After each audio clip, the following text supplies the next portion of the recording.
ராஜசேகர் சாகுறப்போ தயாளு காதுல ஏதோ சொன்னா என்ன சொன்னான்னு யாருக்காவது தெரியுமா? அது என்ன சமாச்சாரம்னா ராஜசேகர் சாகுறப்போ தயாளன் காதுல ஏதோ ஒண்ணு சொன்னா கசமுசவான விஷயமா எப்படின்னு தெரியல. அது என்ன சொன்னான்னு யாருக்காவது தெரியுமா?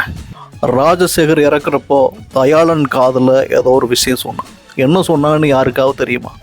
நான் சொல்ல வேண்டாம்னு சொல்லலை, சொல்லியிருந்தா நல்லா இருக்குன்னு தான் சொல்கிறேன். தம்பி, நான் மறுபடியும் கேட்குறேன். ராஜசேகர் இறக்குறப்போ தயாளன் காதில் ஏதோ சொன்னானே, அது என்னன்னு யாருக்காவது தெரியுமா? எது கேட்குறேன்னா, தாய் குலத்தை பற்றி அவன் தப்பாக பேசிக்க கூடாது, அதுக்காக கேட்குறேன். ராஜசேகர் சாகிறப்போ தயாளன் காதை ஏதோ ஒன்று சொன்னானே, என்னடா சொன்னா? என்ன கர்மாந்திரத்தை சொல்லிட்டு போனான்னு தெரியல, என்ன சொன்னான்னு தெரியலையே, தெரியுமா உங்களுக்கு? ராஜசேகர் சாகும்போது தயாளன் காதுல ஒரு விஷயத்த சொன்னான். அது என்ன சொன்னான்னு யாருக்காவது தெரியும்? Bad news.